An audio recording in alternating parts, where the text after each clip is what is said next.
Okay, for the realists, the state can be perceived of as a billiard ball, and to illustrate that, I have here my miniature billiards table. Each ball represents a state, and the table itself represents the international system. You'll notice several things about the state. First of all, they're all the same size.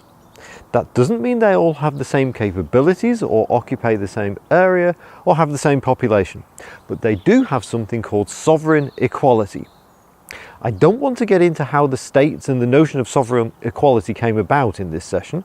We'll look at that in a later session.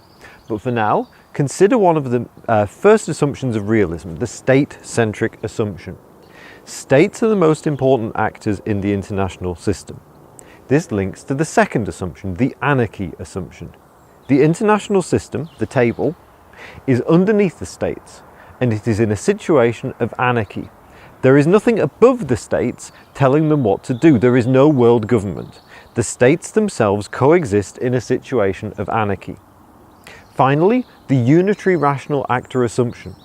For most realists, we're not interested in the decision-making processes within the states because ultimately they do not matter. States are unitary rational actors. They are unitary in that they act by themselves.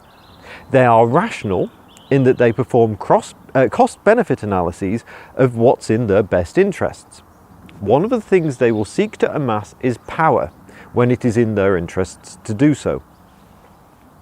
There are, of course, lots of glaring problems with this model of world politics. First of all the states are the same size. Yet states like the US or China might be represented better as, say, well, as these two, yeah? Another is that it is state-centric. States are seen as the only relevant actors in world politics. It completely ignores non-state actors.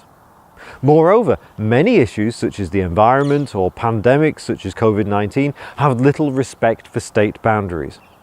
Anyway, let's look at in a bit more depth at what the realist theorists tell us.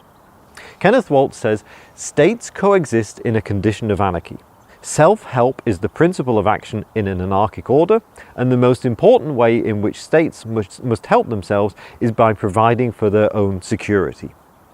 So three important concepts emerged there: anarchy, self-help, and security. There is no hierarchy in the international system, it's anarchic. Because there's no world government, states have to help themselves.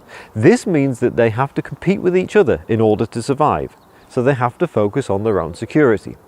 The way to do that is through military power, whether they want to or not. As a theory, perhaps its main appeal is its simplicity. It is very easy to understand and we can easily apply it to many different states. But one of the main criticisms of it is that it's based on taking one understanding of human characteristics and applying that understanding to the international system. The person that many realists look to for that view of human nature is Thomas Hobbes.